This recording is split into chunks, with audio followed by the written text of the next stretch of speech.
What's up, everybody? Welcome back to your favorite wrestling podcast. It is the Monday Night Wave, baby. And we back. This week's episode is going to be covering AEW's WrestleDream out in St. Louis. But before we get into that, time for the intro. I go by Jay, a.k.a. The Lonely One, a.k.a. Podbreaker, Podson Reed, Pod Will, Jacob Freeman, because I pod better than you know it. Misrespect the jumpers in the building, ladies and gentlemen. And we're back with the trios. This is episode 2 where, we're all here and it feels great. But you know what time it is. It's time to pass it off to the man with the 4 letters, 1 word. Mr. H, go ahead and take it away from here. He is a wild card. He is the king of gorgeous. He is Mr. Sexy Ass Lottery. And that's not just me saying it. Everyone's saying it. Glizzy, edaglizzy.com is saying it. His name is 4 letters, 1 word, but Black Dynamite. I sell drugs to the community. Hero, and I am he, and I am glad to be back. But Black Dynamite, I sell drugs in the community. I sell drugs in the community. What's happening? What it do, people? It's your boy, the third Mike, DT, a.k.a. the OTC of the Monday Night Wave, a.k.a. the Oracle. Yeah, I'm taking my name back. Fuck these niggas. How's it going? Let's do it! All right, before we get into the actual nitty-gritty of the pay-per-view, some news segments here. I think the first one here is the biggest one that, was kind of taking the whole IWC by storm with, workers' rights and whatnot. Andrade is pulled from AEW due to a cease and desist being sent out. Apparently, I guess the backstory here is that inside his contract, if you were fired, you were off screen TV for a year. And a year with no pay. Now, initially, I'm sitting here like, okay, well, a year is kind of fucking crazy. 90 days, it makes sense. That's the standard, right? All right, cool, whatever. But a year and no pay seems a little suspect to me. That being said, it led to no mention of Andrade on AEW, which makes sense because I think when he had debuted, I think last pod we were talking about, like, nobody mentioned him. Like, what the hell happened? Like, we also seen that his indie dates in Mexico had also got pulled, so he couldn't do those either. And this kind of, like, starts to add up a little bit here. Now, do I think a year without pay is fair? Absolutely fucking not. But I do think that, like, hey, if you got a 90-day, you gotta sit. Now, like I said, year, just don't sit right with me. I'm gonna pass it off to the panel before I say my closing statements. So, what we got? So, yeah, to my knowledge, it would only be a year if he did break the said contract, which he technically did, which is why they got the cease and desist.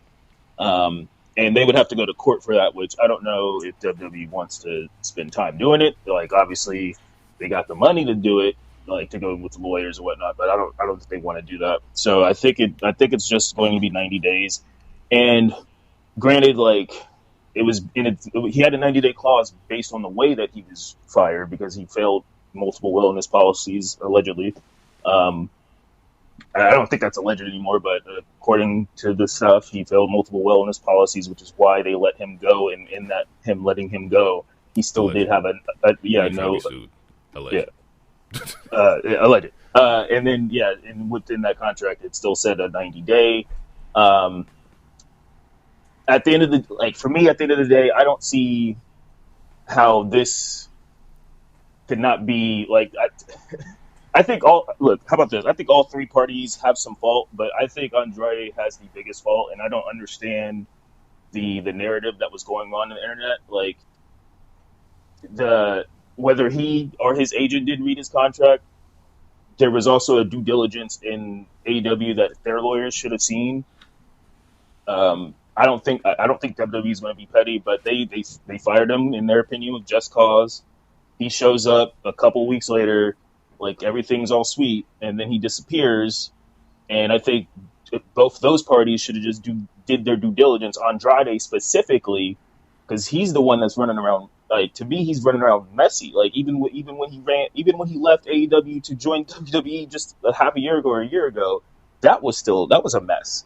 So for me, if I'm in like, let's say I'm a different, like, let's say I'm New Japan or something. I'm looking at him like, do I want this dude either? Like, because I'm looking at the way he's playing patty cake with both these companies, and I don't know. I didn't personally like the narrative, and I'm not trying to stick up for no damn billionaire dollar company. That's the last thing I want to do. But the narrative that that Fed is bad when homie didn't have a. I mean, according to Fightful, he has a really good lawyer. So how that really good lawyer didn't read the easy thing that Fightful found the part of the contract and took a picture of it. So the fact that his really good lawyer allegedly couldn't read that, and then AEW's lawyers didn't see that is, it's just one of those things. They just got to do your due diligence. It was a fun news story. It was a good news story, but now it's out of the news cycle, so it is what it is. But that's my take on it. DT? Grand opening, grand closing. Just sit your 72 days down. He'll pop back up again in Don Callis. He'll be moving. What I don't know, and this because we're not in the business, I have no idea. But like, do you think AEW looks at the WWE contracts, or you think that's solely what the agent's supposed to be for? Because I don't think that AEW would have a WWE contract sent to them and they would look that over. I think that you're kind of going off like, hey, what does your agent say? Is your agent giving you the go-to? Can we move forward? Let's do that. I don't know if that's like in their wheelhouse to kind of vet and check everybody's contract. Like, if you tell me that you're good to go, okay, you're good to go. Be a fucking adult and, like, make sure your contract is straight before we put you on TV. I just think the nature of which Andrade got fired was also unheard of too, right? We've seen people get waived, released, right? But never like fired. We never had this. We never knew that there was a year contract, and that was added. Apparently, that's a new TKO thing as well. Is that we never knew that there was a year, added to like people's contracts if they got fired. I think it's a very odd situation. I do agree with DT to where like it hopefully it's probably just the 90. Nobody needs to be fucking battling Andrade for a year. Like it's not worth the effort or money to do that, and or time. Right, so like let's just sit him down for the 90 and let's get this over with. I do want to call out people for being fickle though. I think there's two parts of the coin here. When it was the Guantanamo Bay and Ray Phoenix was like, oh, I'm treated unhumanely, right? It was like, okay, now niggas is going fucking crazy. But when a nigga's not getting paid for a year, it's hush money, and I don't think that should be the case at all. I think if you are going to sit down for a year, get paid. You have to be paid for this. There's no such thing as like being under contract and fired and not being paid. The dude has to provide for his family. Like that's. I think it's only a year if they took him to court. Originally, it's supposed to be a 90-day. But if he continued to do what he's doing, then I think that's when they could make it go for a year. Yeah, if it is a year, I just say he should be paid for it. I think that's the fair thing with that. If it's a year, sit him down, he gets paid. But it was a lot of lawyers popped out. A lot of niggas put on they hats and wanted to go through contracts and shit like that. And it's like it's not that, bro. This is wrestling. WWE got shit to do. AEW got shit to do. Let's just figure this shit out. Sit down and we'll be good to go. Yeah. Getting out of that, injury bug has hit the wrestling world pretty hard recently, right? We've seen that, and it's also changed plans for pay-per-views and whatnot. We've seen that Kota Ibushi got injured, and he looked like he broke his femur, was it? Yes, that is correct. That he broke his femur? It was on a tick collision, and they still aired that too, which is crazy. They could have edited that shit out. Definitely could have edited that out. So he broke his femur. He says he's out 2 years. Says it's going to take 1 year to recover, another year for him to get back in ring shape. So I just want to send, thoughts and prayers to Bushi. Very weird freak accident, spot. I wouldn't call Josh Alexander unsafe. I don't think that's fair enough to say that. I think that it was just a weird, setup for that. Rhea Ripley broke her nose on the Japanese tour. So she's dealing with the broken nose spot. Jacob Fatu is going to be out for a little bit, so that kind of also takes away our War Games prediction of Jacob being in that. So we'll see how that changes up, especially with Survivor Series on the way. And the big one this week was Seth freaking Rollins. Looks like Seth has injured his shoulder. Apparently, it was on the diving headbutt spot. Once again, how much you gotta hate a nigga to do that spot. You have to fuck your arm up. This is a bigger one though because there's so much tied to it. We saw that this Monday on Raw, the turn of the Vision turning on Seth. A lot of people, a lot of fans that I saw was like, "Damn, this is really premature." Like not premature, but like really quick. It happened really fast. And so that kind of lets me wonder, like, damn, if they're doing it this early, this must be a pretty like significant kind of like injury, right? Normally, Seth is like he'll sit down for like 2 or 3 weeks, 4 weeks, and he'll pop back up and be fine. But this one's like, in order to follow through with this portion of the story, Seth Rollins may be out for a minute. Especially come hearing right now, they don't actually know the extent of the damage to his shoulder just yet. So let's turn it on to y'all. What does this mean going forward? And what do we plan on seeing with like the Vision and the state of the World Heavyweight Championship? Well, okay, so I was one of those people. I think it was premature. The group has been for 6 months. They just got their name like last month officially. Like it was called the Vision Online, but it wasn't called the Vision on TV until like early September or something like that. So to me, it was premature. Even if the injury is significant, I think you could still argue that it's premature. Like they could have did a storyline to where Seth comes back, the Vision's still a thing, and then they turn him because it's like, well, we did all the successful stuff without you anyway. So were you really even needed?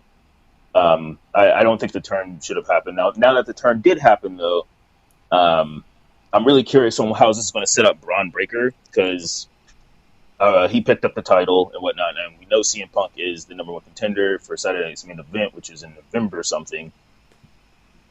I don't know. I feel like you're either they putting the super rocket on him, or you're kind of setting him up to take a random ass loss that is unneeded. And as far as what to do with this title, I'm guessing they're going to do something similar to what happened with Stephanie, Io, and Naomi, and we already know the number one contender, so then it's just find a new number one contender, whether that's a tournament or whether that's another fatal 4-way or whatever. They could do that, I guess. But yeah, I mean, unless Seth is healthy enough to drop the title before then, or healthy enough to drop the title to Punk. But then it's like, why would Heyman want Punk to have the title either? I don't know. I feel like they're in a sticky situation. The best thing to do is probably find have Seth relinquish it and just have another person as a number one contender, and then have CM Punk and whoever that person is just get the title at Saturday. Battle it out. Yeah. DT, what you got?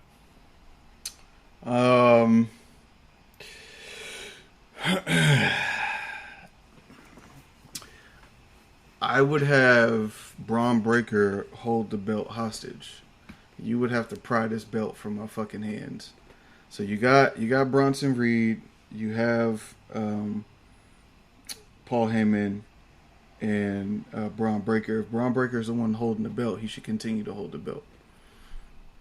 I don't need to fight for it. I'm the biggest dog in the yard. Who's gonna beat me for it? And to get to the belt, to even get to have it, you got to get through Bronson Reed.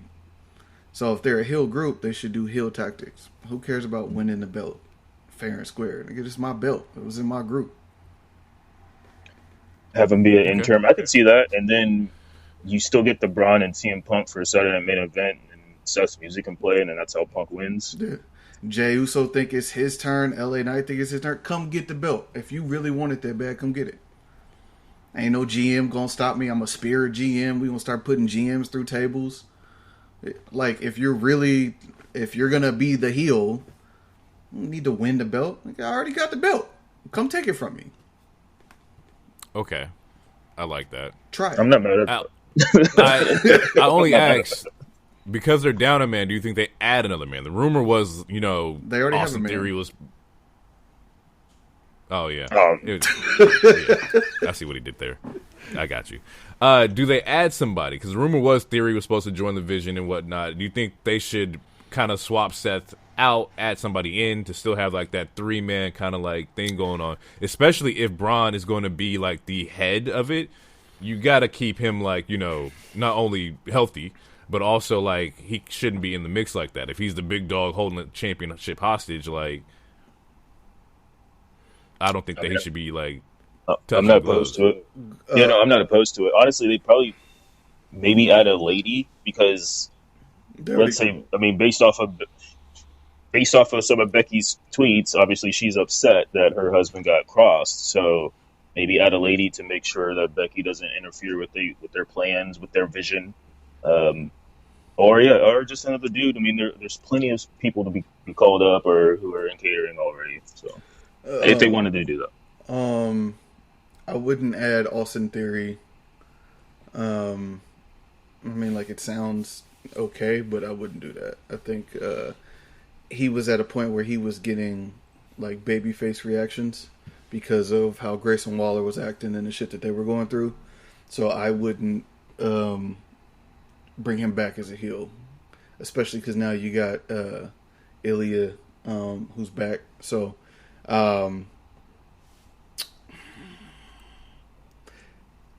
do they need another person? Do they need another person? If Bronson Reed is built as big as he is, and Braun Breaker is who he's supposed to be or who he's going to be, do they need another person? From a power ranking standpoint, sure, numbers, whatever, but I mean, if you got a fucking kaiju Ozilla running around, you don't. To me, you don't need that. I only say it just because of how like WWE books, and you know the main event star never fully needs to like be. They don't wrestle like every week, right? So you kind of need that filler spot so that like we still continue to keep momentum while Braun Breaker is doing his thing. And what better way to do that than by adding somebody to the group? And although I do think it would be a bit early, just because we're dealing with like the confliction of Seth being kicked out, like we still have to like figure out like what the hell's going on right now. But maybe in the week or 2 or 3 weeks from now, it's like, okay, we added somebody to kind of like next man up kind of thing. Do it at Survivor Series if you're gonna add somebody to the group. I like that. I like that. I would. Hero's probably gonna chuckle. I would turn, for the time being, Braun Breaker into Goldberg. Might as well. Like that. Like you're saying he doesn't need to wrestle. I'm saying he needs to pretty much beat people in like 30 seconds. 2 spears, a pin, we're done. Like, you don't need to be doing a Breakensteiner. He does, like, if you're gonna protect the group and protect the belt at this point until you figure out what to do, then he needs to be OP as fuck at this point. He just needs to be OP until you guys figure out a solid plan. But here's the thing with that, and it's funny that you mentioned the word OP, right? Do you think that what if the next man isn't a Theory, but it's a Brock? I've seen that speculated that Brock is one of the other people. I mean, ugh. There's already a connection. There was a story where Heyman came out and did his entrance and whatnot. So like, there's still something that you could tie there. Seth wasn't in full control then. Yeah, and then he doesn't have to be there all the time, but he does feel that third spot. The reason why I kind of think the reason why I'm kind of leaning towards just having someone else be the third spot. With Jay's idea is that because like someone got to take the pins, and if Seth is gone, and then Braun is the person that is the OP one, you don't want Reed taking these pins. Is now like all the booking that we did to make Reed that kaiju, then that's gonna you need someone to take some of the pins in these tag matches and shit. They don't get pinned. Like that's the like if. You want them to just go on a smashing spree, like they don't. Even the Bloodline lost regular matches every once in a while. This ain't the Bloodline. If this is supposed to be the vision and the future of the company and etc., this ain't that. Like if you're gonna make it different, this ain't that. Like but it kind of goes against wrestling. Like even Will or Useless gets pinned. like people, you need someone in the faction to take L's, so that the faction isn't. Like JD McDonough, he's the one that takes L's. Carlito, he's the one that took L's. Like you need someone to take an L at some point. Otherwise, people are going to. hate this group and not hate the group for the right reason. I don't think that's because they don't want them on TV. I don't think that'd be fair to Theory. We haven't seen him in like forever. He comes back and he's just the guy taking the pins. I think that's a fucked up position to put Theory into. And I agree with DT. I don't think it should be Theory either because he was getting those babyface reactions. You don't want to backtrack on that. All I'm saying is, to me, there's a way you can do it where you build up the credibility of both. If they like, the motherfucker just beat Roman Reigns. Like, he just beat Roman Reigns. Yeah. Braun Breaker's supposed to be the future. Like, let them have them go until Survivor Series without needing help. They smashing everybody. They beating everybody up. And then at Survivor, you book the match where it looks like they about to lose, and then you bring in their third person, and then that nigga can take the pins through December and January. The problem with that though is in that all the baby faces that they keep smashing, they're going to look weak. LA Knight is going to look weak. Jey Uso will eventually look weak. Punk is not taking a bunch of pins like that. So then what? Like they can only fight jobbers for so long because they're past fighting jobbers at this point. Because like you said, one beat Roman, one just beat Seth. It's like you can't just have Jay and LA Knight and a couple other the big baby faces on Raw just lose for the next month and a half because they already been losing. It's true. Eventually, they're going to start losing their pop because it's like, okay, Jey Uso's I get the yeet, cool. I paid the yeet, but I just know this is going to get speared and it's over. And yeah, and when they lose, it's not going to be. They're going to mix it up to where it's like, okay, one's a pin, one's a DQ finish, and then we just get regurgitating this fucking cycle of like the same shit every fucking week.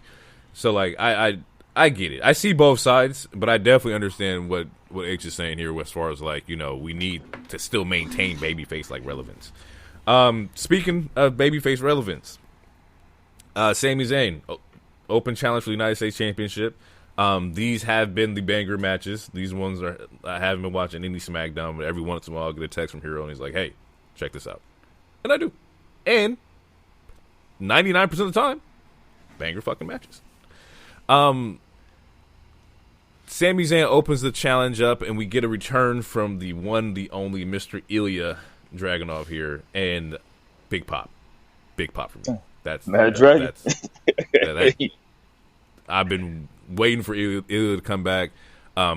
Bigger than he was when he left. Like definitely swelled up a little bit. That's pretty usual.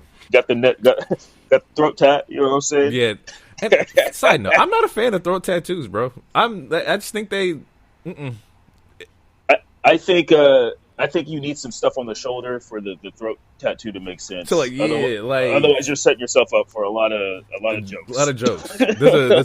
There's a Trey Rags like TikTok where he's talking about like people get weird shit on like their throat and like tattooed. It's like, oh, so you just you got dragon throat now.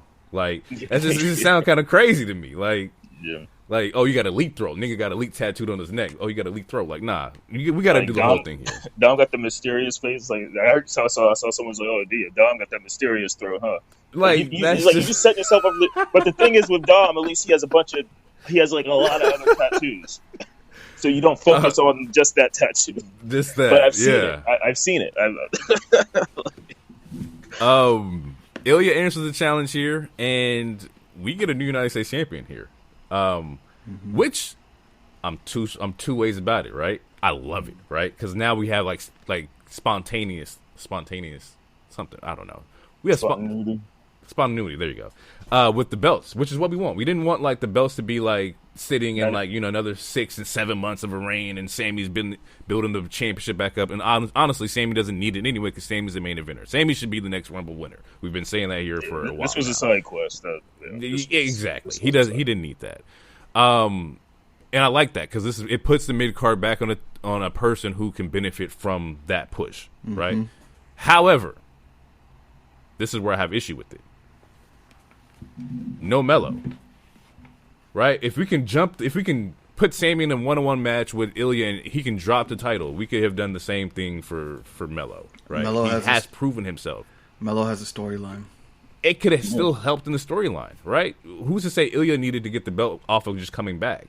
Am I mad at it? No, because that's my guy. But at the same time, maybe that United States Championship match would have helped out the storyline with Miz and Melo and made it more watchable, you know? Like, there's things that you could have still added into that. They put elements of that in there, which is why when they both came out for the belt, the other one interrupted the other one. So so Melo came out to challenge. I almost said Miz. Melo came out to challenge Sammy for the U.S. title. Miz jumped him from behind and hit him with Skull Crusher. Thank you, Skull Crusher finale. And then the next week or whatever, this is how we ended up getting Ilya. Was Miz went to damn, why am I forgetting everybody's name? Miz went to the GM and yeah, Aldis and went to Aldis and said, "Hey, essentially alluding to getting the U.S. Championship match." And he goes out, and Mel's like, "Nah, fuck that." Hits that nigga over the head. They're fighting, and then Ilya comes in. So like, it's there. They're flirting with the idea of it. And honestly, they're probably going to do Ilya and Melo, which would be a fucking fire match. I just need if that's the case for Melo to get over, right? I would love to see him in that reign. That way I can like have just an eye test of like, okay, this was a good idea, or okay, this was a terrible idea. We don't know right now. So I just want to see it happen before we run into a situation where it's too long. Right, and there's more people behind the scenes who are coming up. You know, you have the Javon Evans, the Obafimis, like you have all these superstars coming on their way. Melo needs to be in the spotlight sooner than later, so that we know that he passes the eye test when it comes to like holding on to like or being a champion at least in my personal opinion. Yeah, I think this Miz feud is going to help with that because Melo, he's one of the people sort of like a Tiffany. A lot of people he kind of gravitates towards being a better heel. And I think his first really big main feud, besides going the 7 matches with Andrade, like this is like one of his first big main feuds, and like now we get to see if he can cut babyface promos and whatnot because he's a small guy. His ceiling is only so high. Not saying he can never be a world heavyweight champion, but in this climate, in this particular ecosystem, the ceiling is. It's not as high as it might be for some of his as much as his fans want him to be. So this is, to me, I'm looking at this like this is the eye test, but in the sense it was like, can he get that baby face sympathy? Can he garner that baby face reaction? And right now, I think the Miz, I mean, he's goated. He's one of the perfect people to help with that. So I think this is one of their tests, and I mean, it's lined up for him. I feel like they keep giving him stuff. Even when he wasn't doing stuff, like he was still being seen. Like they haven't given up on him. This is just another thing, another, I don't want to say roadblock, but that's essentially just another test. Because like when he was babyface in NXT for a short stint, the promos didn't hit as much, and it's honestly similar for Tiffany, which is why Tiffany just, I don't know, she's just a better heel. It goes with her character better. But this is another chance for them to do that. To get this test out, see if he can work, like get the crowd to like care about him, and the live crowd. Miz is pulling the Becky, but where he's like trying to elevate the talent. However, I just don't think that like Melo is the one that like truly needs the elevation because he's already talented. What you got, DT? Before we wrap out? Oh, I was just saying in terms of I think this, you get to. Well, it depends on when they're going to do the draft and all that stuff. But there's a way to get to Melo and Ilya, and then bring in Trick up. I think that's a play at the end of it. Okay, all right. Well, time to get into WrestleDream here. WrestleDream in St. Louis. Quite a different opener for sure, where the tailgate match bled through into the actual pay-per-view to where you have like the whole fireworks and pyro going off within the FTR and Jet Speed match. I do like that. I don't know if that was on purpose. I do like that though. It was purpose. Because like we just jumped straight into the action. I didn't watch any of the pre-show, so like, I just jumped right into FTR fighting, which was kind of cool. Dislike the fact that it does make the show a little bit longer because the first match didn't start until after this match happened. And it wasn't a bad match at all. Like FTR and Jet Speed looked really, really fucking good.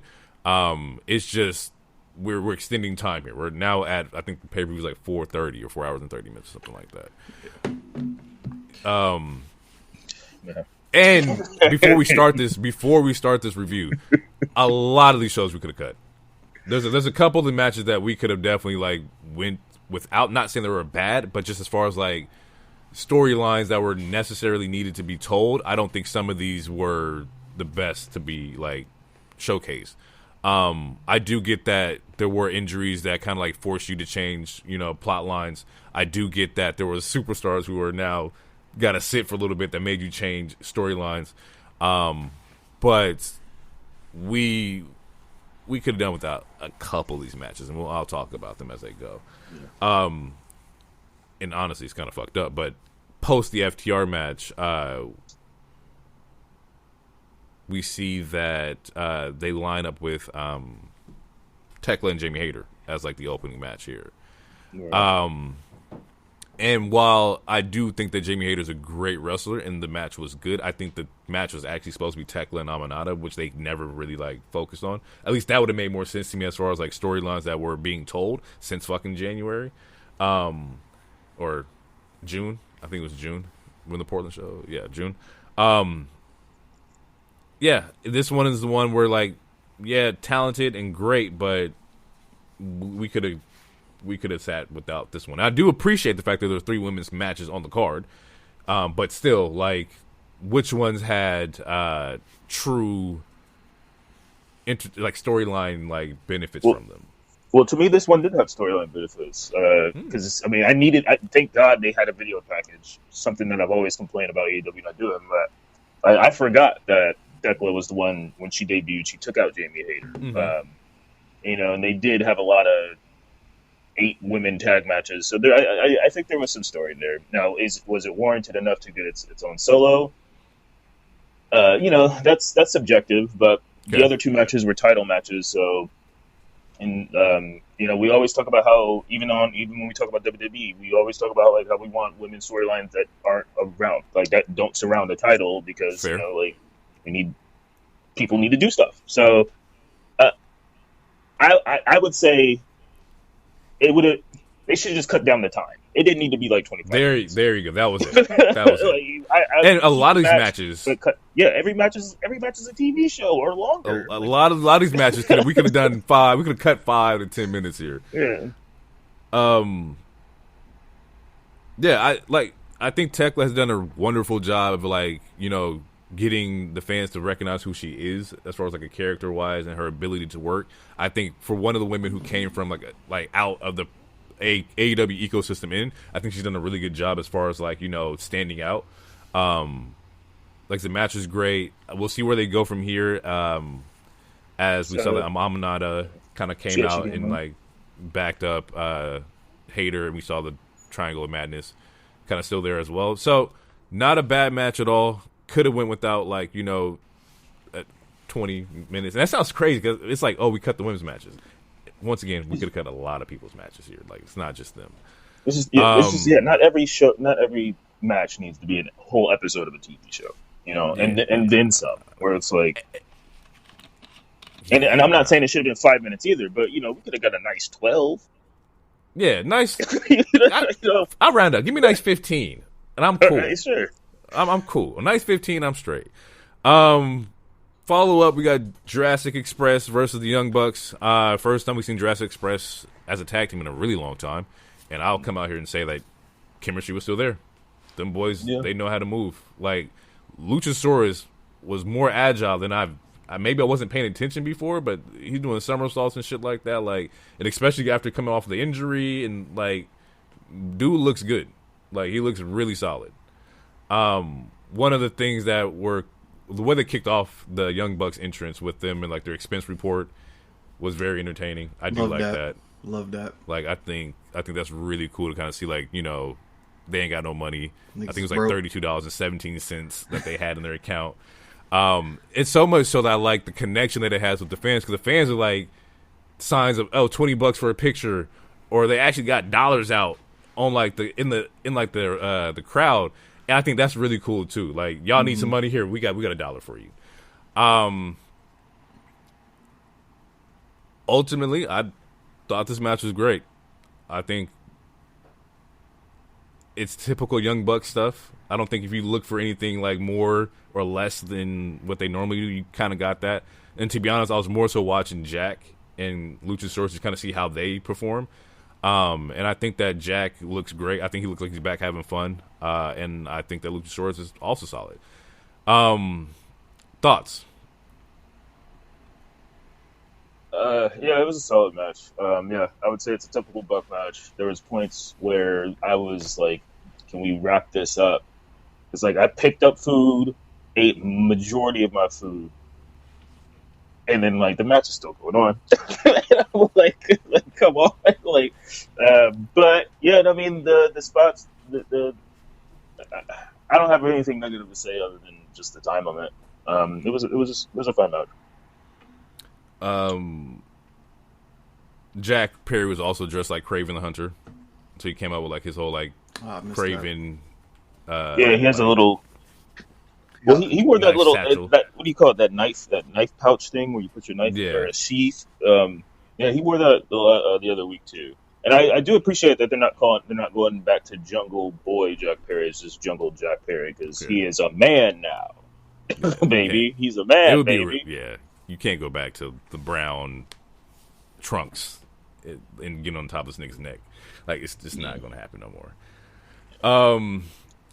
Post-match, though, we kind of see something really interesting to where the Don Callis family comes out and attacks Luchasaurus and Jack, and the Bucks are just kind of like in the mix. Good. Like, they don't really want to, like, do that. And as you can see, it's kind of hesitant. Like the Don Callis family, I think Josh Alexander in particular was like pushing. I think it was Nick Jackson. Like, yo, look, y'all not about to get in on this. Like, what the hell's going on here? Enter the Kenny Pop. Kenny Omega shows up here, kind of goes to save or kind of equalize the Don Callis family. He looks at the Bucks. It's kind of like, yeah, turn around, go help. Like, y'all not gonna like, go help these people out. You know what they should have did? I would have turned around. Got right in the ring, grabbed that damn duffel bag of money, and walked the fuck out. We just won. Why are you leaving the money behind? We just won. What are we doing?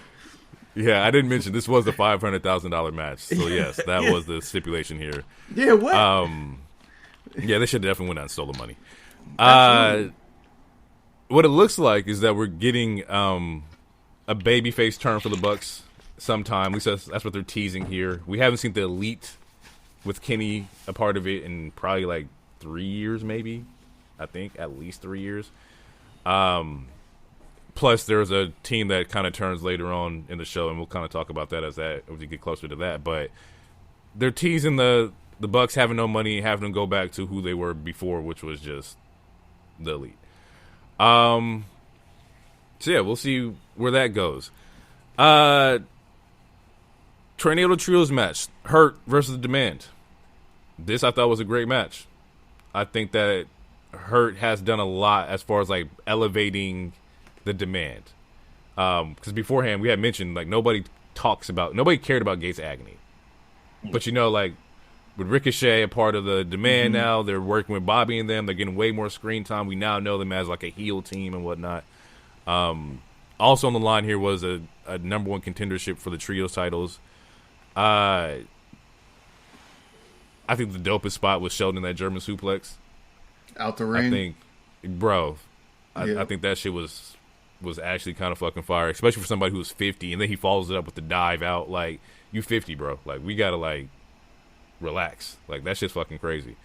Bobby still looks like a goddamn monster, and the more I watched Hurt, the more I realized it's Bobby who doesn't want to take the pin. I think I said it beforehand.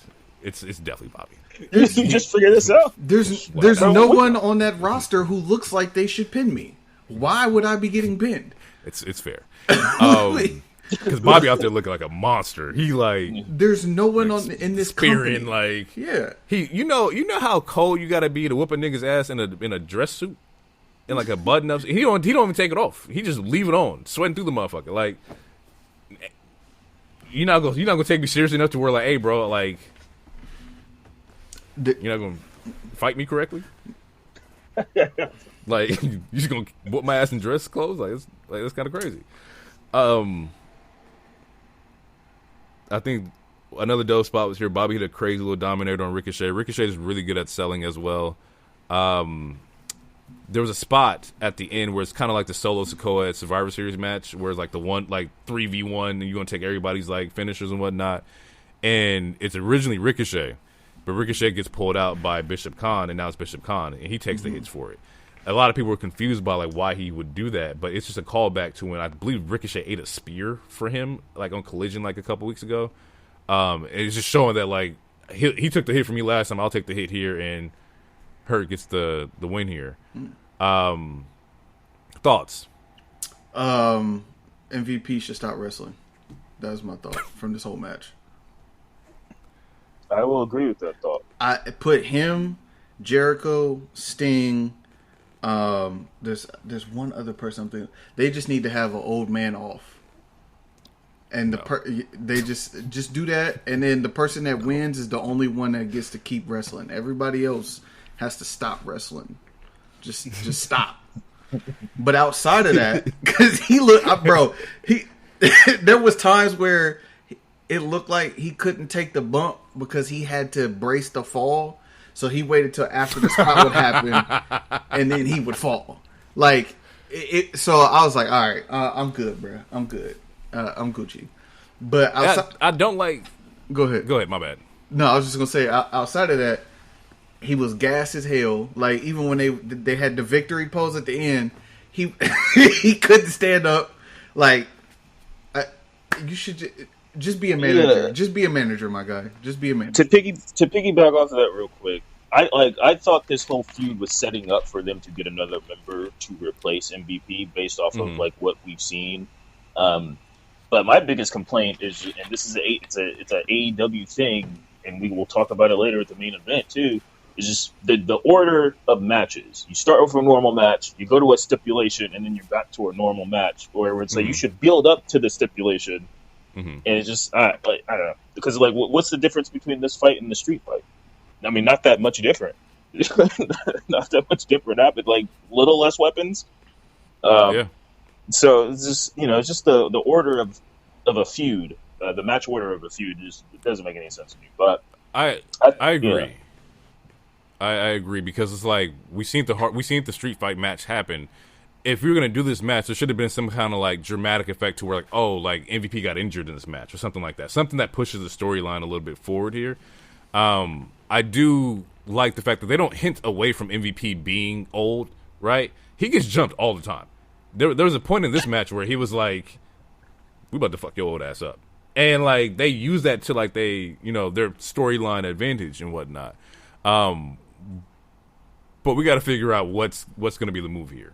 Like, I think hopefully we see the demand maybe like take MVP out or off the shelf or something like that. Like, we need some kind of like dramatic effect to where they catch MVP slipping somehow, some way, and we get that third member if we're gonna get that third or fourth member. They had a third member and hightailed it right through there. So yeah, that member was bigger than the group.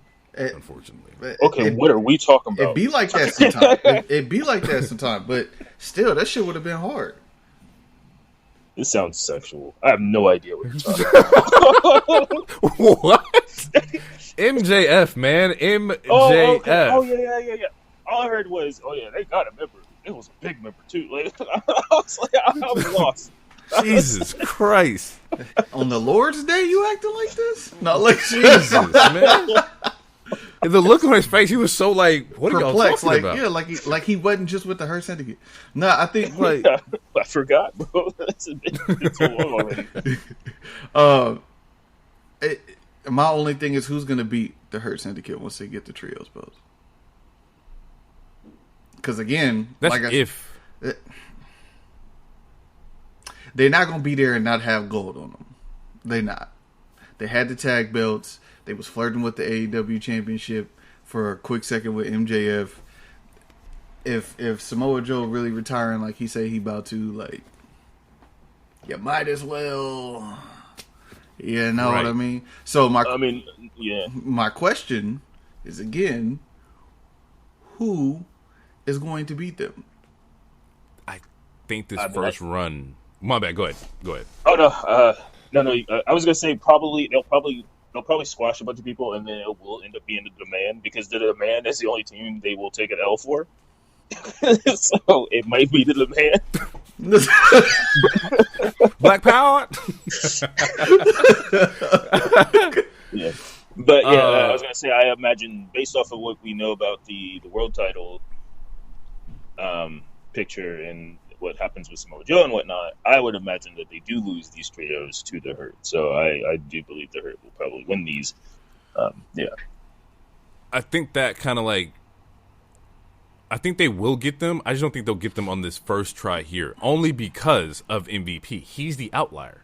Like, you got to think, when you face against the Ops, it's Joe, Shibata, Hobbs.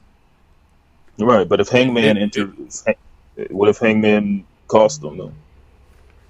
The babyface costing the title would be interesting, but it just match wise. Let's say before we get into the Hangman aspect of it, match wise, MVP.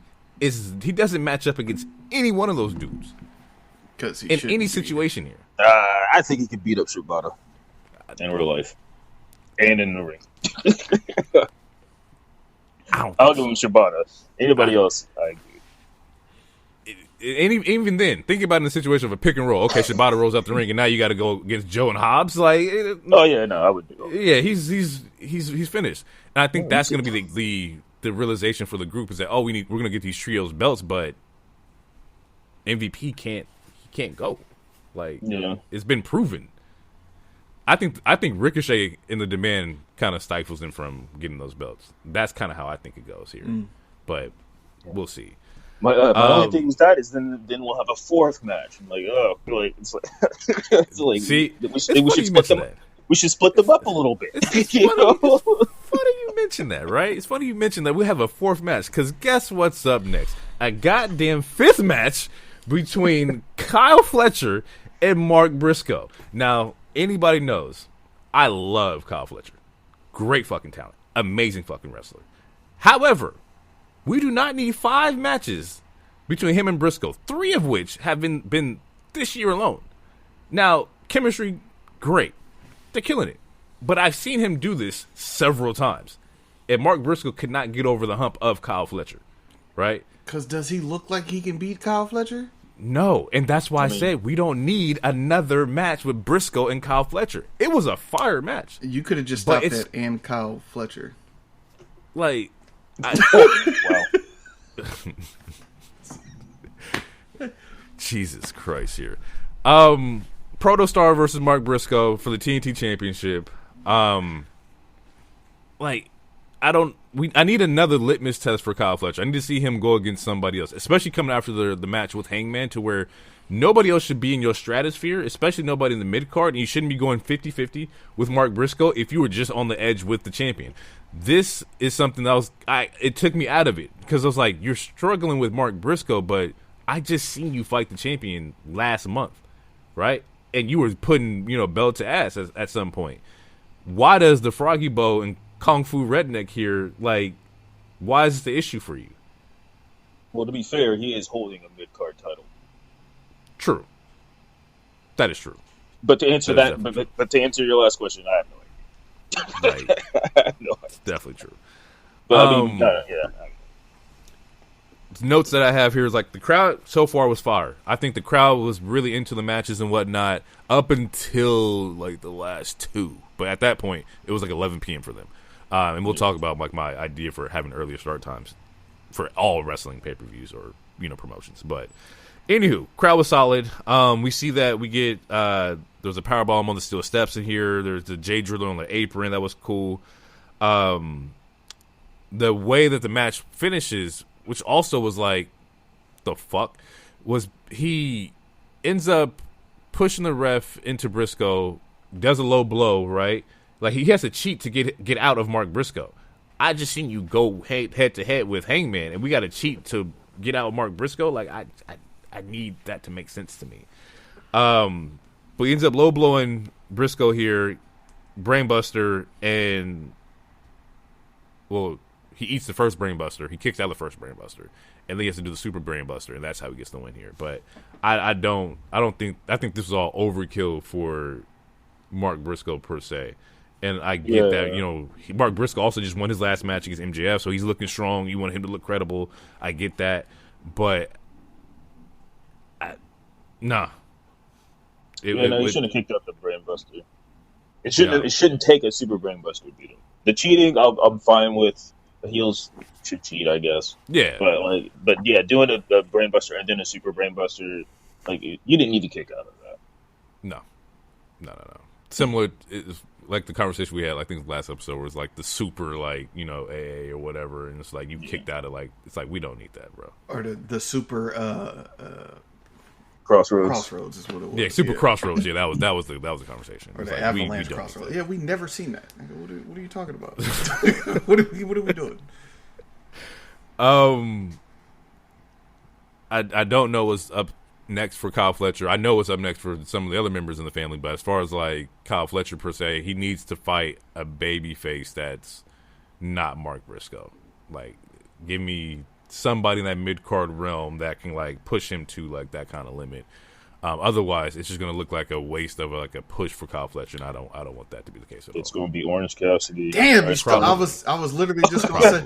I was going to say, what about? And I'm fine with that, right? Because Orange Cassidy's champion, he's in that mid to main event level talent. He's in the Sami Zayn realm. I'm okay with that. He's not really great at elevating other people because he doesn't really cut promos, and then he is sort of a comedy act. I mean, he can go in the ring, but I wouldn't put him in the reign of a Sami Zayn as far as him elevating another babyface or anything. But I mean, the match will be good. I mean, if that's what we care about, actually, it should have been Kenny, because Kenny never got the match against Fletcher because he was the one that got injured. Kenny got injured by Fletcher. It should be Kenny versus Fletcher. But at that point in time, Kenny's either going to lose by interference, and we don't want to see Kenny lose, or Kenny's going to get a mid-card belt, and I don't want to see Kenny get a mid-card belt either. So there's that. Yeah. I mean, it was supposed to be hologram originally. I didn't get injured too. So I think that's the reason why Mark even had this match. It was originally supposed to be hologram. That would probably make sense. That would make sense why they went Briscoe fucking because they're in the same Fletcher 5. They're the congregation. Well, in the same group, and also you had to pivot. You lost hologram. Kenny's not wrestling. You got to pivot to somebody who's available. Mark Briscoe. Yeah, and then Kenny was set up with Andrade, but he's gone too. So we're in a realm of Kenny's in the realm of the Don Callis family. That's probably what's going on here. I mean, he's been in that realm for a couple years now because he's the one who brought Don Callis to AEW. Yeah. Then Don Callis, turns on him. He leaves for Diverticulitis. I fucked that up. And then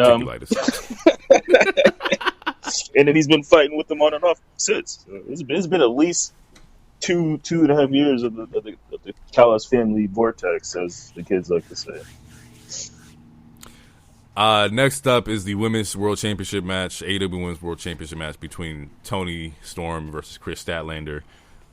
Chris Statlander's first title defense, and it's the rubber match for Toni. So, well, kind of, not really. They didn't really have a one-on-one beforehand, but it's in the same realm, I guess. Physical match. They were definitely duking it out pretty solid. It was a very slow start. That was in my notes too, that they start with the whole technical ring aspect, similar to the Zack Sabre where it's holds and shit like that, which I'm a fan of, but just not in the beginning stages of the match. I need some kind of element of a scrap, a beat down or something to get the energy up. I think the story here is Stat and her ability that she adapted to Toni. There was a dope spot where she plants to kind of counter the Storm Zero pile driver, which I thought was really dope. That means you're watching your opponent trying to figure out how to counter her moves and whatnot. Even telling that moment, Toni didn't know well, what the fuck? Nobody's ever done that. And this match in particular, you see Toni's frustrated with Statlander. This is her wall. It's Chris Statlander. Everybody else she was able to run through and whatnot, but now it's I can't figure out how to to take you down. There was plenty of submission holds and whatnot in here. There was the one in particular I'm thinking about was that she was in the middle of the ring, and while she's getting choked out, Toni screams, "Just kill me!" And that's exactly what happens. Stat gets up, Saturday Night Fever, lays her out 1, 2, 3, and it's GG's. I not my favorite kind of match. Like, still decent, but not like the best. And to be honest, I think a lot of that kind of resonates throughout this pay-per-view just because it just felt a little wonky to me. But, yeah, I don't know. What do you got? That solid women's match. Honestly, I wasn't in. Well, I wasn't looking forward to the match as much as I should have been, and the reason why is because I didn't like any of the promos stuff. I didn't like the face-to-face There you stuff. go. But the match itself, I don't know, the match itself was good to me. These are two of my favorite women in this particular company, so I think the match itself, like the match, was going to be good in my opinion. Regardless, I think this was a nice, safe way to get Tony out of the main title picture for a little bit because I'm still in the belief that she's going to go after the tag with her friend Mina, which we'll talk about soon. So, and this makes this whether even if Chris Stat's reign isn't long, she can say I beat Toni Storm 1v1, who is easily one of the most dominant AEW Women's champions in AEW Women's history. So it's good for the accolade. So yeah, that's kind of all I got for it. I think this should have been before the Monet and Mina match. I think this should have been. Yeah, and we'll talk about that too. So as far as match placement, I don't really. I think that's a slight. Yeah. I would have reorganized that as well. Anything, DT? Anything you want to add? Yeah, I mean, I just think that it's kind of what Hero already alluded to. Is getting her out of the main title picture. It gives Statlander a win before she ultimately loses to Monet, because that's happening as soon as she beats the TBS title reign holder. So. Oh no, she did that. Yeah, that's already. Yeah, she's already done that. She passed it. She broke it. Yeah. Okay. So, well then, yeah. So whatever the next pay-per-view is going to be for them, that'll be when she drops the belt to Monet. That'll probably be the next biggest one. I'm giving it. Yeah. I think she loses it before the New Year's. Yeah, whatever their very next thing is going to be, that's when it's out of here. It's a wrap. So. Speaking of that, we'll dive into it. Open challenge for the TBS Championship, which was announced before the pay-per-view. I think it was at the CMLL show. Yeah, it was. Yeah. She did it after she fought Persephone. So it's an open challenge, and to actually even get here, she interrupts, Statlander's like winning moments where she's in the ring, celebrating her win and whatnot. Immediately, CEO entrance music hits. And Mercedes tells Stat to get the hell out of her ring and whatnot, and Stat just walks off. And I was like, I don't really like that. I was like, a champion. I don't like that I got the main belt. 10 titles. I got you got the main belt. Like, what? Your 10 little belts don't equal my big belt. Don't mean nothing. And which they do. They rectify that at the end of this next match because Statlander comes back. But it was like, I don't know.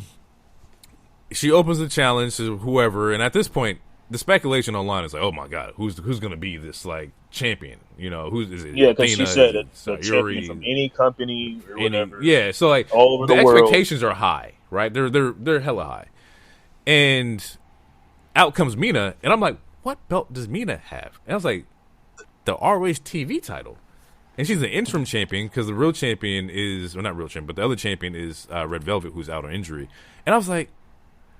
I guess. All right, fuck it. Here we go. We're going to get this 11th belt from the ROH TV title, which is just no.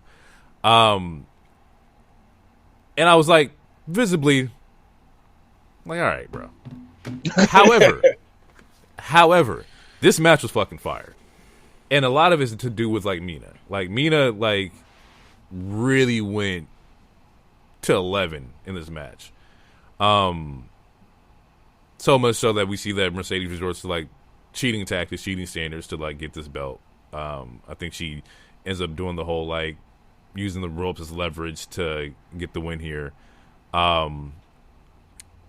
So before I get into like just my particular like with everything, I'll give you the positive. Match was fire. I think that this is a great little rivalry that they could have, for a while. Although I don't think that's the direction they're going with after this match. We kind of can talk about that. But Mina kills it. Mercedes running back. Her second match in under 24 hours is fucking fire too. Gotta be tired of shit, because then I think she is in Canada today. So, like, there's a lot with, like, the travel that she's doing. So I gotta big up, just the worker in her. Yeah, other than that, like, I think that's pretty much, it. I do have, like, spots. I do like the fact they call it Ultima Monet, even though, that's kind of, some people think it's blasphemous or whatever, but I thought that was kind of cool to put that in her title, or not title, but, like, what's, like, entrance card. Post-match, we see that Stat gets her lick back because she interrupts Mercedes' win, comes out, shows her the title. I have the real one that, you should be chasing after, knocks her out, whatnot, and Stat leaves with, like, her music playing.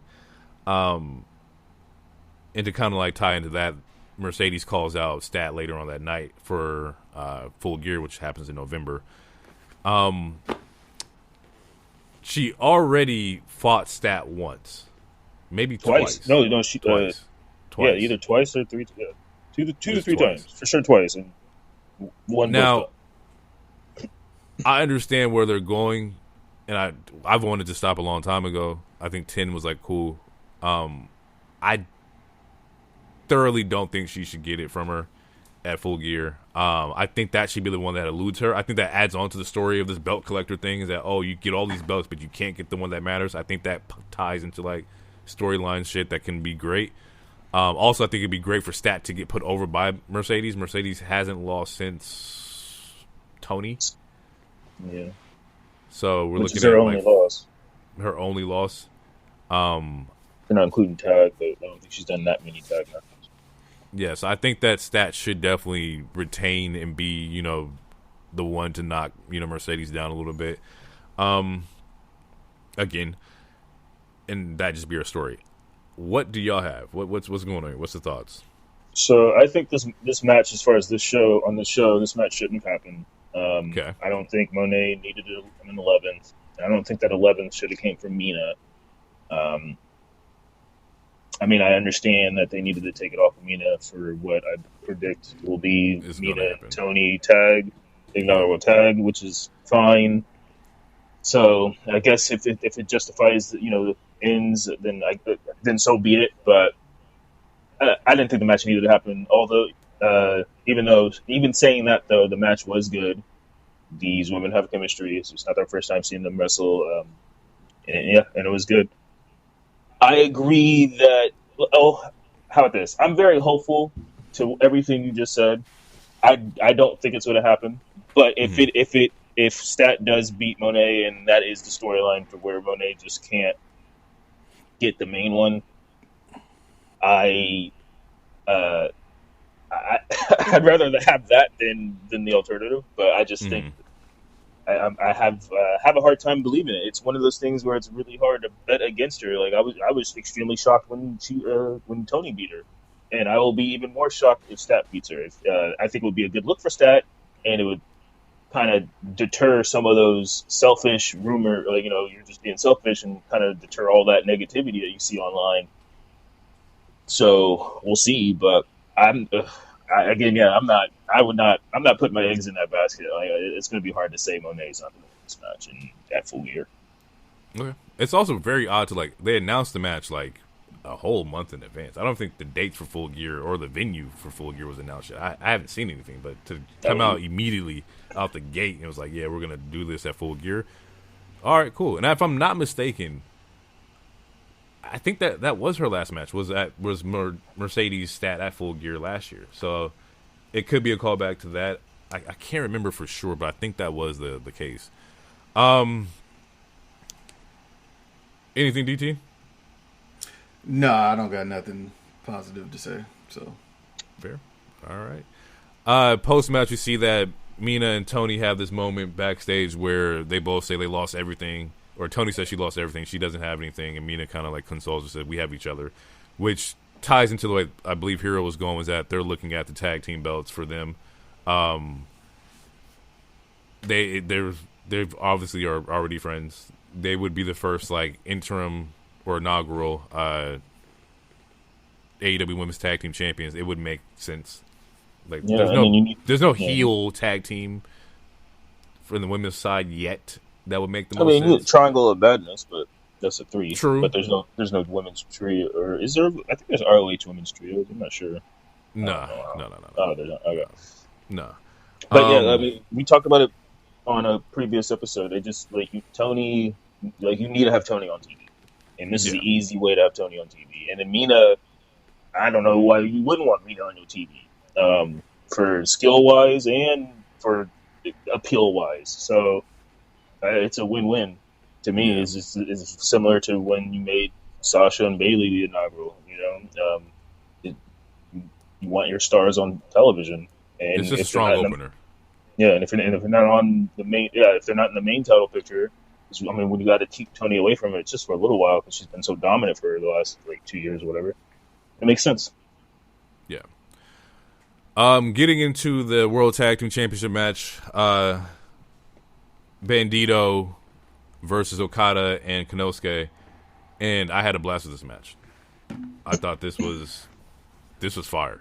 Like it's hard for Konosuke to have a bad match in my opinion. I think like he's one of those ones where like he don't really have a lot of drops to me.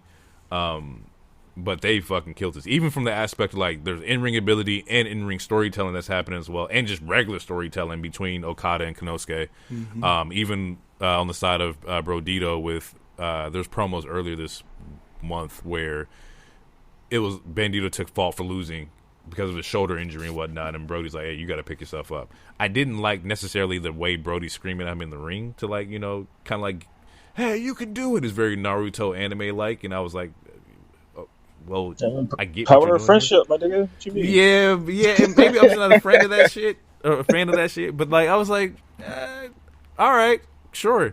And it did lead to a dope-ass spot. Like, the one-armed, like, fucking, I forgot what his finish is called, but the one arm like Jeremy he does, like Bandito's freakishly fucking strong, and it was fucking solid. I think one of the bright spots, or a lot of bright spots, is Okada and Konosuke's like beef here, and we see the Okada hits Konosuke with a Rainmaker, and instead of like the typical like, oh my god, hit my partner, he fucking flips him off. He's smiling all the way as he's looking at him on the ground, smiles. Flips him off, kicks him out the ring, and then, like, of course, like, he's 2-on-1, but it's like they don't like each other. And I love that dynamic.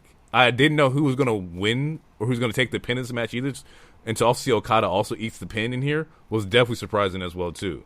But, like, it was surprising, but it was the right call because it was 1,000% the right call. We didn't talk about it, but Konosuke is the IWGP champion. Yep. Heavyweight champion right now. Yep. So he's New Japan's heavyweight champion, and that leads to like we're 3 months away. They will wrestle in Japan. It will be Konosuke versus Okada for the IWGP. That's probably where we're going with that here, and I hope that we can kind of like stretch it that far. But it's AEW, and Tony might just do the shit in like Revolution or some shit like that. But I strongly feel like it should be Okada and Konosuke. Thoughts? I mean, I like 3 out of the 4 men in this ring. I think they all did a really good job. Mm-hmm. Okada is still a walking bottle of propofol to me. The man, he looks like a zombie. But there are moments where he does put in effort, and so I'll give him that. Yeah, solid match. I'm glad that they have the rocking on Brodito, and I do like that. I do like that spot with the attacking your own partner and be like, oh no, and then flipping them off. Yeah, man. I'll be surprised if they don't do title for title. Honestly, I hope they don't. But if they do, then I firmly believe that Okada's winning. But I don't know. Yeah, I don't know if Okada. I remember the last time Okada's been in Japan. Does he travel with them frequently? Like when they do G1 and all that other shit? He hasn't been. Okay. Like I think he's been predominantly AEW. So like, Yeah. Oh yeah. Well, hopefully Konosuke wins. But yeah, I don't. We'll see. Yeah, we'll see how far they stretch it. But that's like honestly, uh, phrasing. But yeah, I feel like it's gonna be hard to stretch the storyline just based like you hit me with your finisher, you flip me off, I can see the camera. So right. at some point, the smoke like Callis is going to have to make the match happen because Callis has no problem with having his family fight each other, like so with Fletcher and Konosuke. He's like, it makes the family strong or whatever. Yeah, I think he did it with Fletcher and Ospreay as well too. Like so, like he has no problem letting them duke it out. You can run that spot at least one more time. So just flip it. Have shit. Flip it. Yeah. Do his move, flip him off, and then that just continues to build the tension, and you can stretch it out to get to the 3 months, the window. Yeah, because also in that time we still need to have a solid babyface turn from Konosuke, right? At least I would hope you would still want to do that, to where we want to do a full babyface thing, and then we get the match in Japan or whatever. And Tony could be like, "Nah, we're not doing this in Japan. We're gonna do this on my show," which would make sense as a business promoter. So yeah, we're gonna see. Bandito's still tag team champions. Yeah. Getting out of that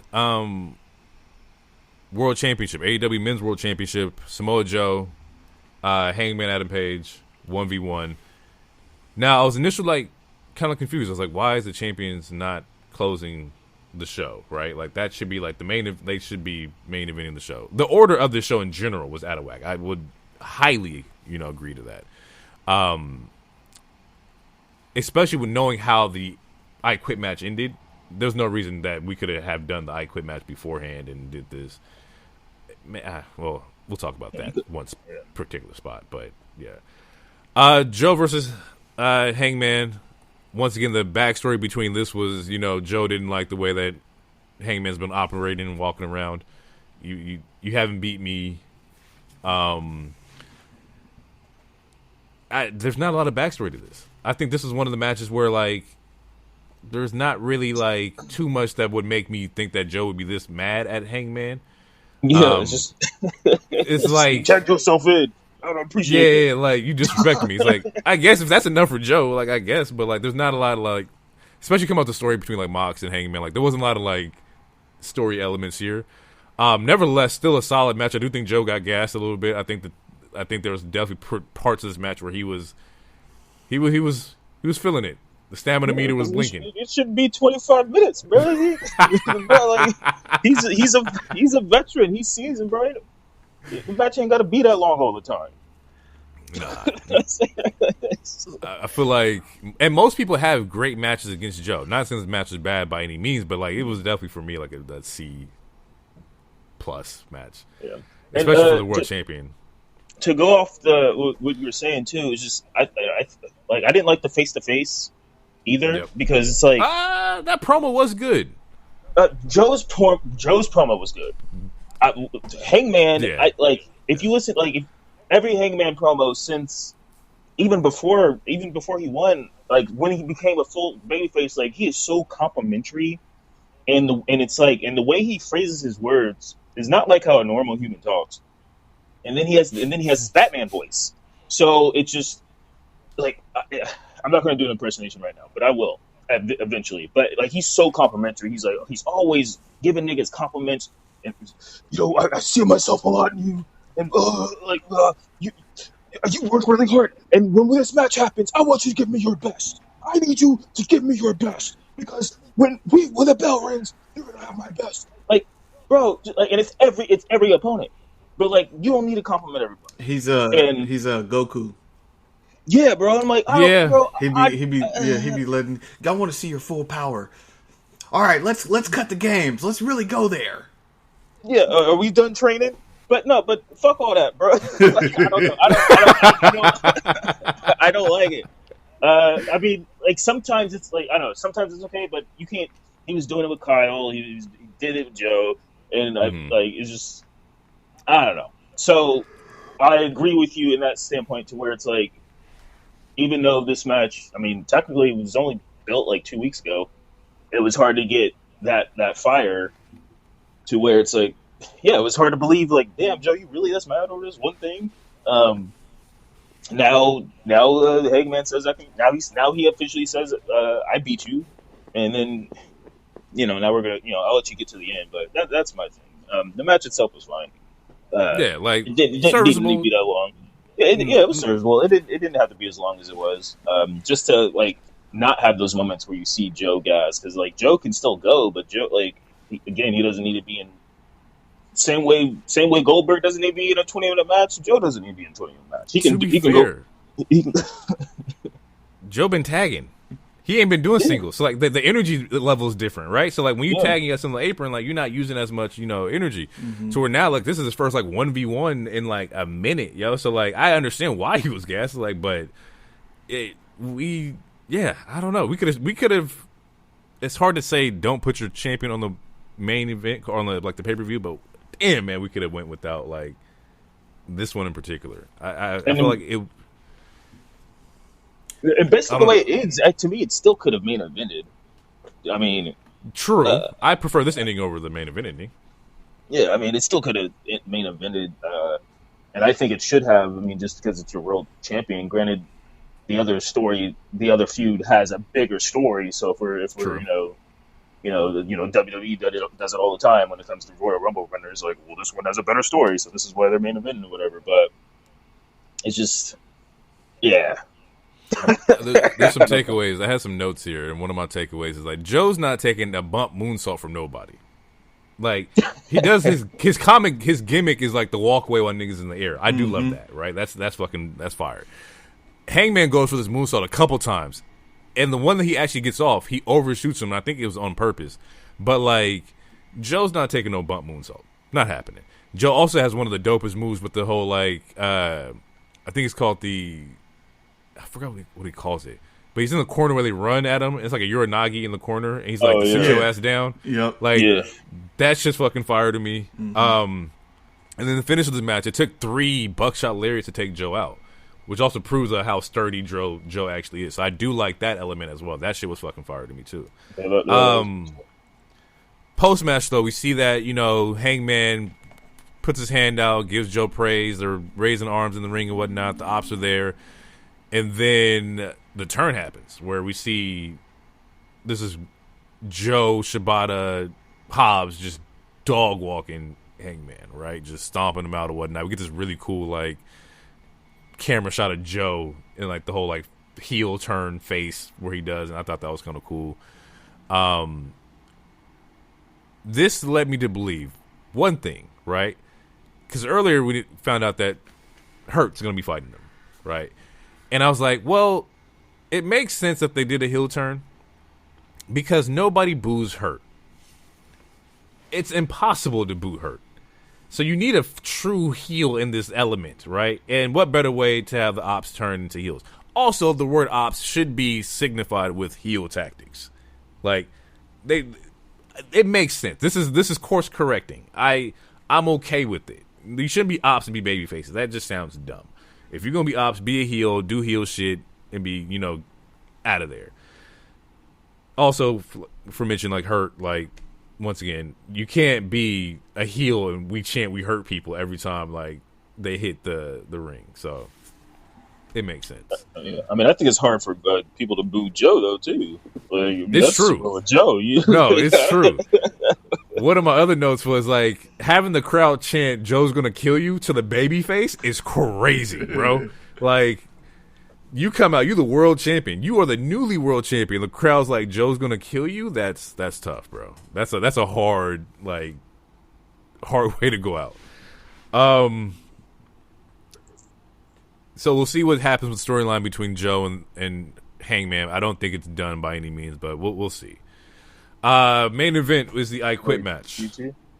Oh yeah, you got anything you want to say, DT?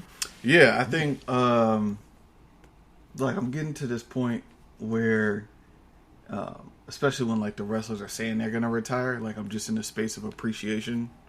So like whatever they doing in the ring, I'm just like, man, look at you living your dream still. So,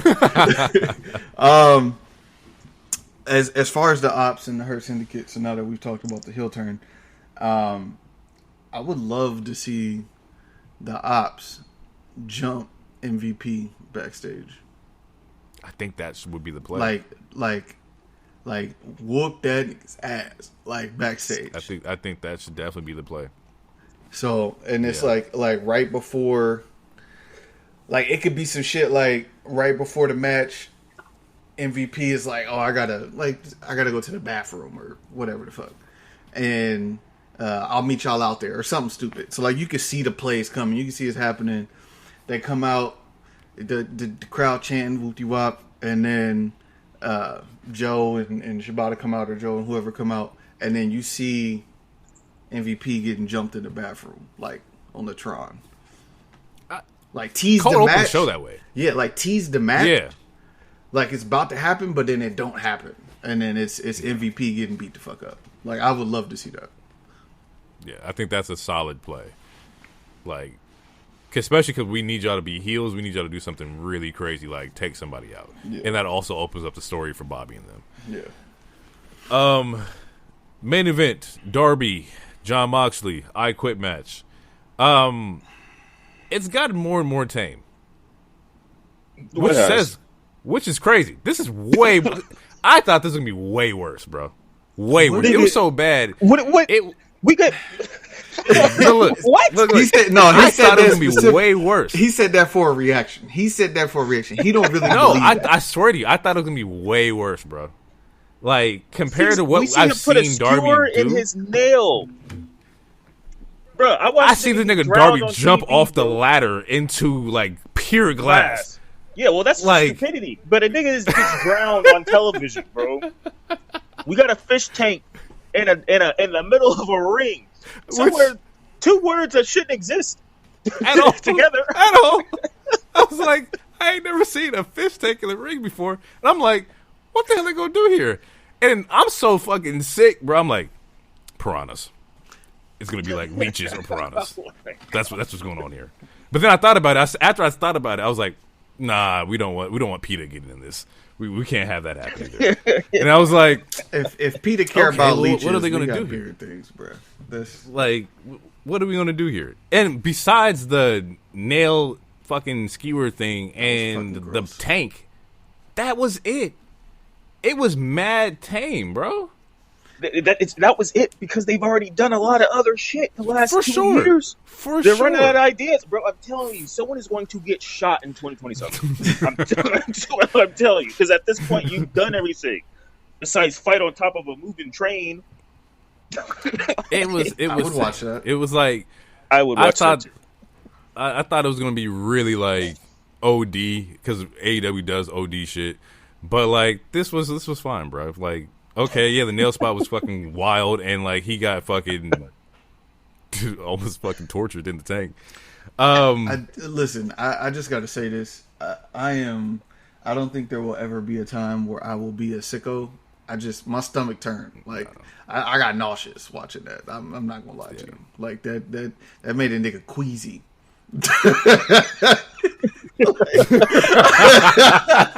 I needed to go lay down, bro. I don't want to watch that. I don't want to see that, bro. No, deadass. We did a playback. I'm playing the match before, in pre-pod, and this man, he looks at the screen like a 75-year-old man. I don't need to see that shit. He raises his hands up. He was so old. It was God. This shit was so funny. Can you imagine? Okay, so we're. And that's happening in the match, bro. You just fucked off my whole no, I'm mad. And to keep it a stack, he didn't fucking skewer his finger, but it was implied, and that shit is just the thought of it is very ugh. Part of the match here, we see the fingernail bid. We see Darby calls back to the hanging spot of him and Hangman, to where Mox's counter is poking a nigga in the eyes, which was. He learned from his mistake as well. We see Darby gets the upper hand on Mox at one point, starts spraying lighter fluid, and I was like, well, we already did the fire spot, so unless Mox is really gonna be on fire, it's probably not gonna happen. It didn't happen. Death Riders come out to kind of like stop all that. Mox ends up tasering Darby. That happens here. And once again, as DT mentioned pre-pod, had he been tased, he would have pissed himself. So that also did not happen. Yeah. Heavily implied that he got tased. Yeah. But yes, once again, didn't happen. Claudio comes out and it looks like he's about to throw him through the table on, like, you know, the left side of the ring. Just a regular wooden table. Not at all. He then military presses a man, walks across, actually not even walks, slight dash across the ring, and tosses Darby at least 10 feet from the ring to the goddamn announce table. Which, A, a lot of trust in Claudio to make that throw. B, super fucking strong to do that. C, I don't think Darby cares if he made the throw or not. That's how little this is also true. C, completely unnecessary. Did I enjoy seeing it? For sure. But completely unnecessary.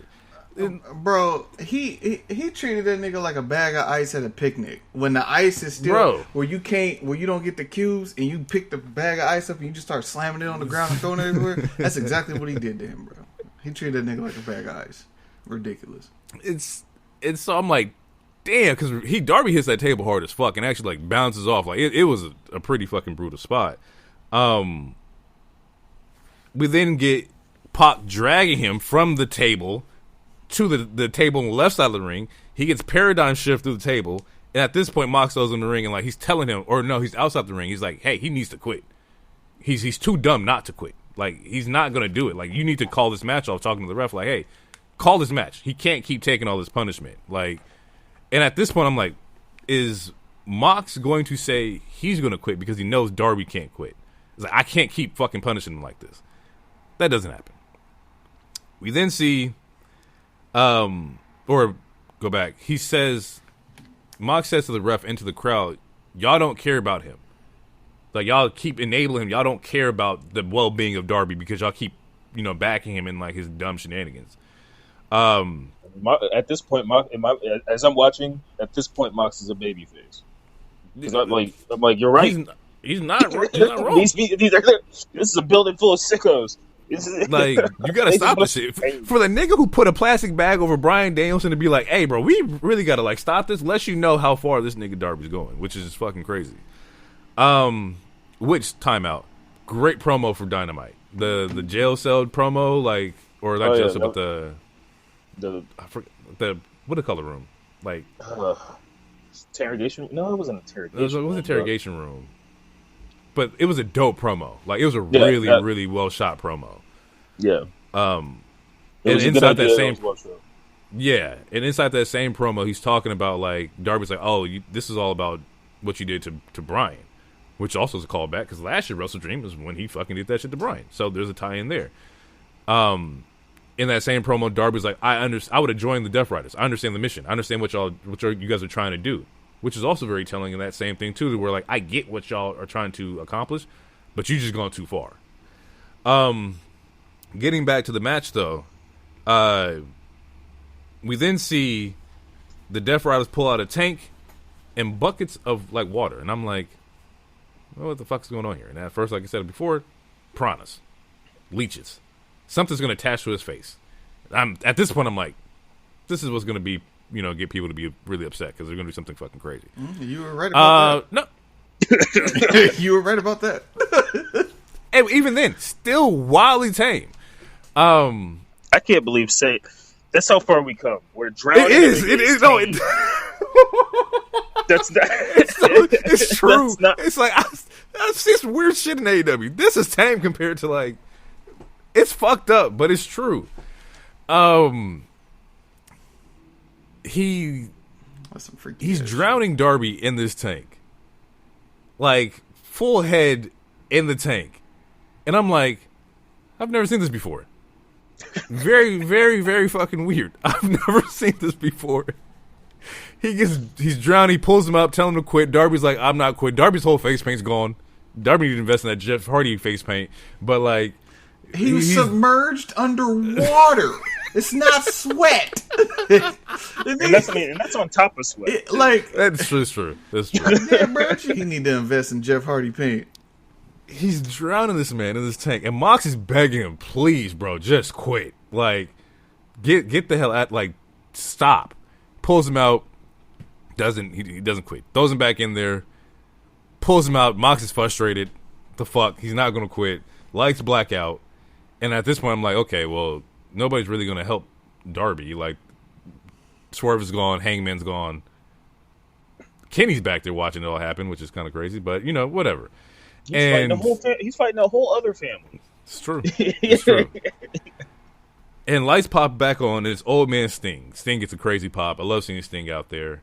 And what's implied here is that he took this bat and beat the hell out of the rest of the Death Riders because they were nowhere to be found.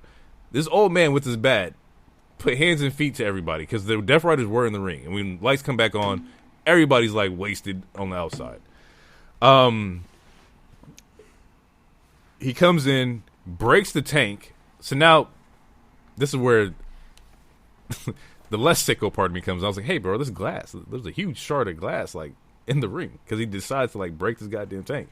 And I'm like, that can't be safe. That's what got me. That's what got me, like, to care. It's like, oh, my God, the glass. Like, why would you do that? Like, fuck the drowning the nigga, but the glass? Like, not drowning somebody. Like, we don't want that to be on, we don't want nobody's arm to be sliced up. He breaks the tank. He tosses the bat to Darby. Darby gets his hits off on Mox with the bat. Ends up doing the Scorpion Deathlock, and then I forgot Sting's like sharpshooter, but that's what like gets the, or he wraps before that. Scorpion something.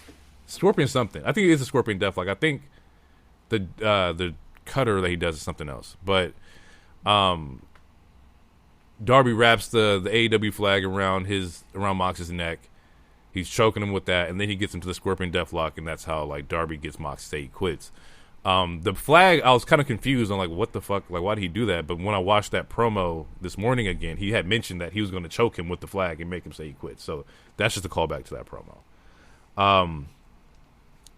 Mox quits, Darby wins, and match is over. There's no shenanigans afterwards. Like Mox loses and Darby, walks out. Thoughts? Okay, so besides all the BS shenanigans with the furniture and drowning people and attempted murder and stuff, my problem with this is again the order of the feud. Because, all right, so first of all, to drown somebody and they don't quit, and then you quit based off of a regular ass talk about it submission is not. It doesn't make any sense to me. So It would have made more sense to me if like you keep that same finish, then the next match is the coffin match.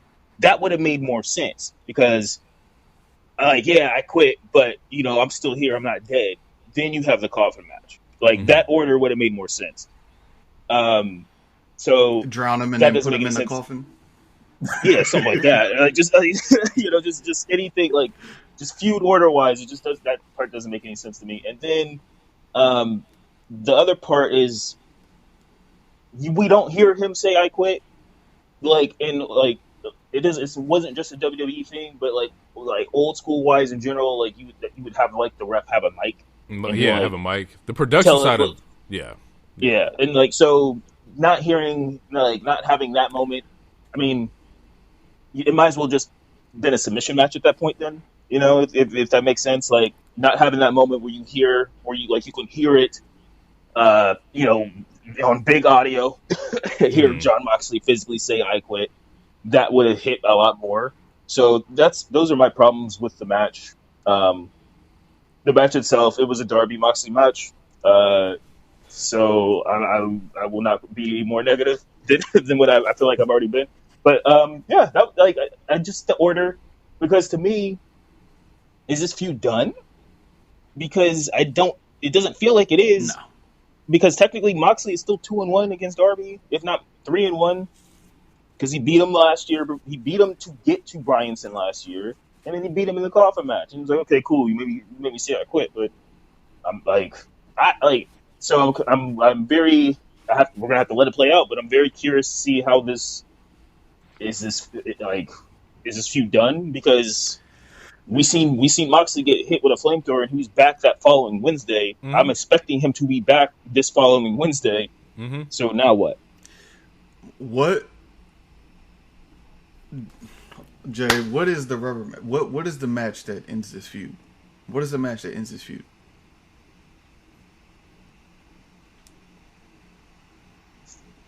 Dog collar, barbed wire, something of that sort. Which I like. Once again, would I enjoy it? Absolutely, but it doesn't need to go there. Probably not. You're a different breed.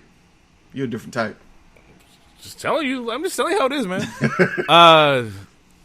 I don't know. And to be honest, like, it's very interesting because, like, around Mox and Death Riders, there's shit that's happening, right? It's like Pac is back and Pac is being the enforcer. Like, he's doing a lot of, like, strong handling shit.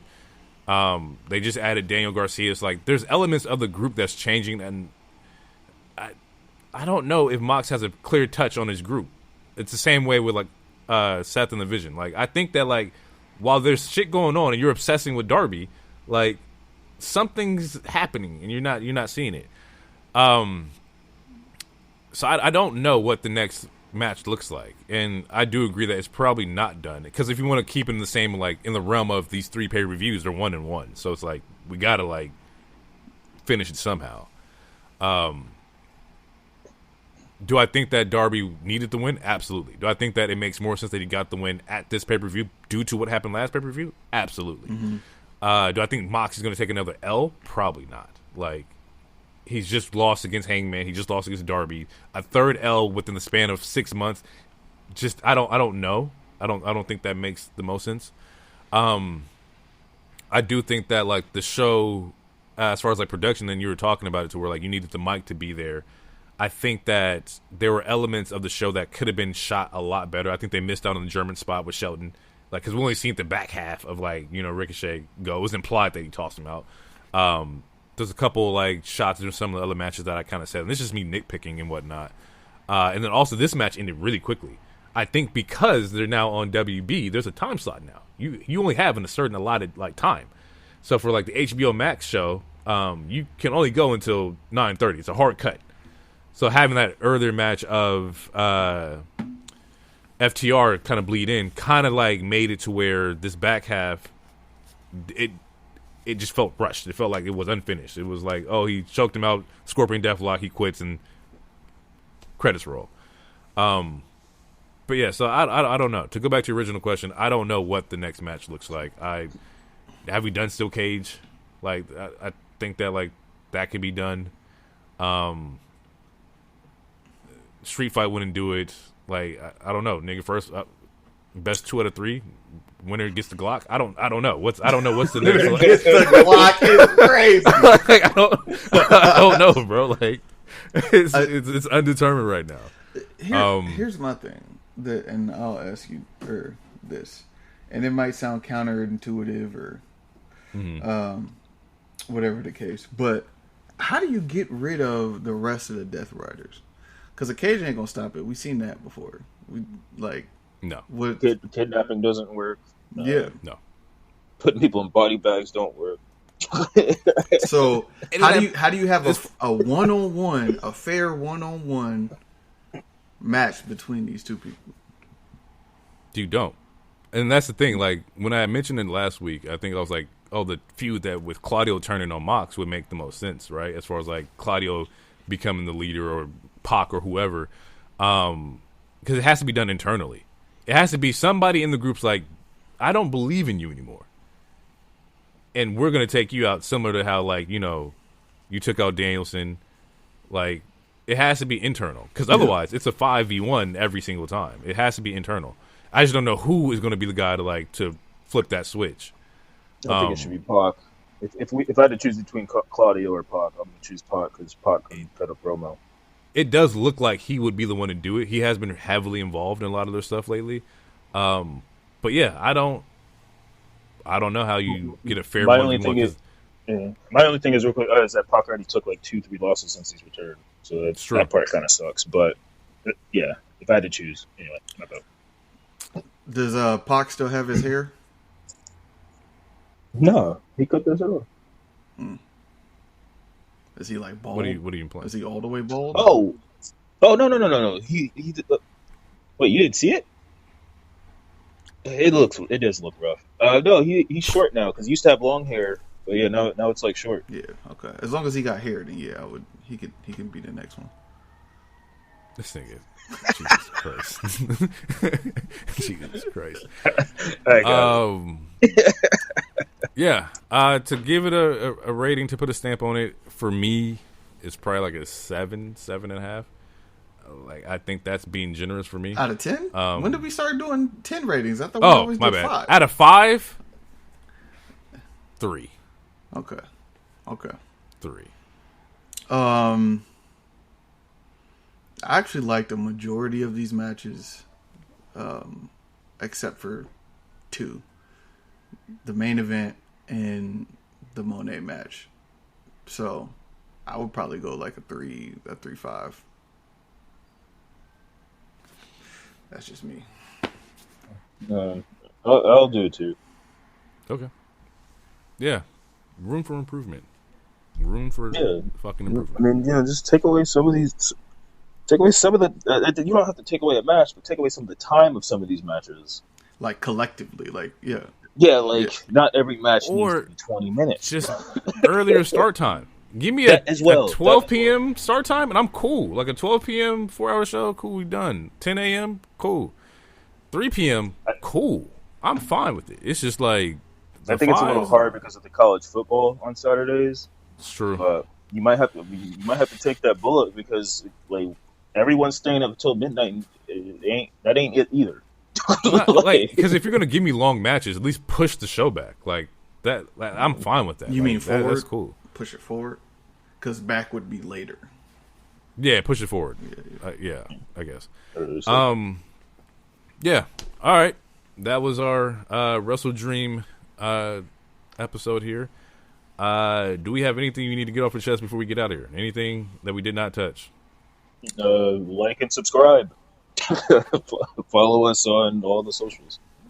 Yeah, definitely do that because we back. Officially. You know what I'm saying? Yeah, it's been a long road. We had training camp for 4 weeks, but now we actually. Let's wait till DC gets that midnight notification before we. Yeah, you know what? I like that. Let's just wait because this shit could all go left.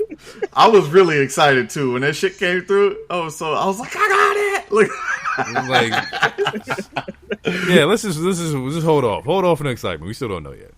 But all right, we're gonna get out of here. We'll catch you guys in the next one. It's been real. Peace out. Sweet Space Cowboy. Believe in the wave.